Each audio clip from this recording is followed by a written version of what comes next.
तो hello everyone, आप सबका स्वागत है बिलीवर बिकम में। आज हम करने जा रहे हैं फाइलम मोलस्क को। ठीक है, तो चलिए शुरू करते हैं। सो मोलस्क के बारे में बात करें तो this is the second largest animal phylum. तो लार्जेस्ट कौन सा था? That was none other than the arthropod, right. Now they are terrestrial और एक्वेटिक, मरीन या फ्रेश कुछ भी हो सकते हैं। Organ system level of organisation है, बायलिटरली सिमेट्रिकल है, ट्रिप्लोब्लास्टिक है, सीलोमीट है। ठीक है, ये सब तो बहुत देर से पढ़ के यार कि ट्रिप्लोब्लास्टिक है, सीलोमीट है, बायलिटरली सिमेट्रिकल है, like right from a long time we are reading this. Now इसके डिफाइनिंग फीचर्स आज रखे हैं, कैरेक्टरिस्टिक फीचर्स जो इस फाइलम को ही बिलोंग करते हैं, right. Body is covered by a calcareous shell and is unsegmented. को वेरी इंपॉर्टेंट वर्ड हेयर, जिसे हमें हाईलाइट करना चाहिए, दैट इज़ अनसेगमेंटेड। अभी तक हमने सेगमेंट में कितने फाइलम्स की बात करी है? ठीक है, सोचो कितने फाइलम्स की बात करी है? दो, एक एनालिड्स और एक आर्थ्रोपोड्स की। अभी तक जितना पढ़ा उसमें हमने सिर्फ दो फाइलम्स के बारे में पढ़ा है जहाँ पे सेगमेंट वाला शब्द आया है। One is annelids, the other one is arthropods. Mollusc is it segmented? No it is not. Why? क्योंकि बहुत क्लियरली लिखा है कि अनसेगमेंटेड है, right. With a distinct head है इनके पास, मस्कुलर फुट है और विसरल हम्प है। एक सॉफ्ट और स्पॉन्जी लेयर है, ठीक है, जो मेंटल फॉर्म करती है ओवर द विसरल हम्प। क्या कह रहा है ये मैं बता देती हूँ।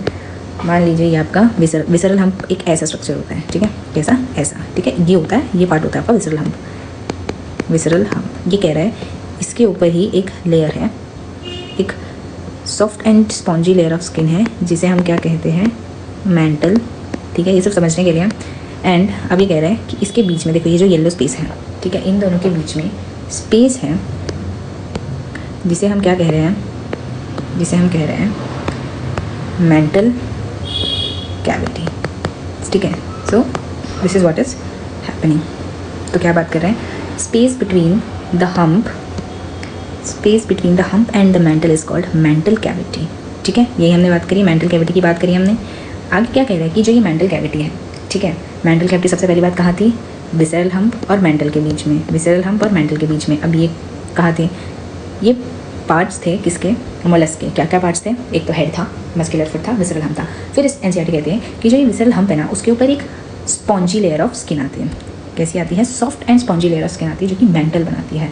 और मेंटल और विसरल हम्प के बीच का जो एरिया है उसे क्या कहते हैं? मेंटल कैविटी कहते हैं। आगे बता रही है इस मेंटल कैविटी में क्या होता है? फेदर लाइक गिल्स होते हैं यहाँ पे, और फेदर लाइक गिल्स का फंक्शन भी है, ऐसा नहीं कि ऐसी प्रेजेंट है। मेंटल कैविटी में फेदर लाइक गिल्स है और उसका काम क्या है? रेस्पिरेशन और एक्सक्रीशन के फंक्शंस को कराना। What is the function of feather like gills? It is to do the respiratory and excretory functions, right. ऐसी खाली में नहीं बैठा, काम है उसके पास। Now the anterior head has sensory tentacles. Mouth के पास, माउथ रेड्यूला नहीं है, ये बात याद रखना। माउथ के पास एक फाइल लाइक रास्पिंग ऑर्गन है जिसे रेड्यूला कहते हैं। माउथ के पास, the mouth has a file like rasping organism, जिसे हम, एक मिनट, फाइल लाइक, ये भी याद रखना, ये भी कभी कभार पूछ लेते हैं कि कैसा दिखता था, right. File like rasping organ है जिसे रेड्यूला कहते हैं। Mouth contains, mouth is not equals to radula, ये बात ध्यान रखना। Mouth contains file like organism के लिए ऑर्गन जिसे रेड्यूला कहते हैं। ठीक है, I guess it is very clear. Okay, moving on. I guess mantle वाला पार्ट भी क्लियर है।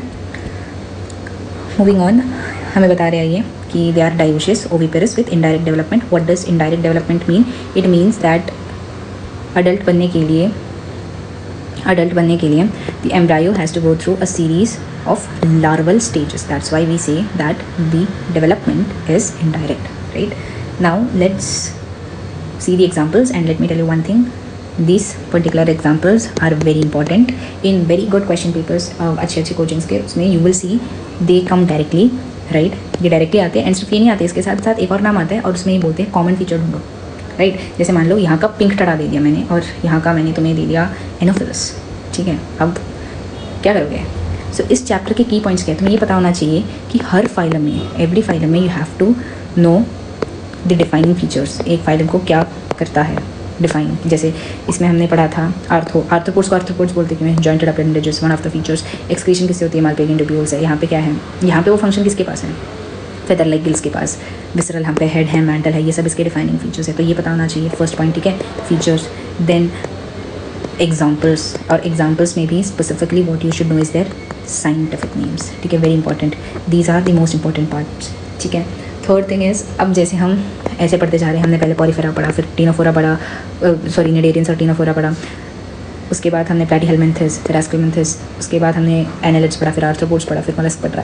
तो ऐसे में हम इवोल्यूशन उल्टा बना देते हैं, ऐसे में हम इवोल्यूशन की तरफ जा रहे हैं, राइट। तो अगर मैं बोलूँ इसमें और इसमें क्या सेम होगा, ट्रिप्लोब्लास्टिक है, सीलोमीट एनिमल्स है, सेगमेंटेड है, नहीं सेगमेंटेड नहीं है, ये सेगमेंटेड है, ये सेगमेंटेड नहीं है। तो किस फाइलम में क्या कॉमन फीचर्स है ये भी आना चाहिए, क्योंकि बनाने का क्वेश्चन कोई भी बना सकते हैं ना। मान लो मैंने एड्स दे दिया तुम्हें और मैंने ले लिया, हार्ड नाम देते हैं ना, अप्लाइसिया दे दिया, ठीक है। तो मेरा पहला ऑप्शन है इसमें विसरल हम्प, क्या इसमें और इसमें कॉमन है, नहीं। दूसरा मैंने दिया सेगमेंटेड, ठीक है, सेगमेंटेड दिया मैंने।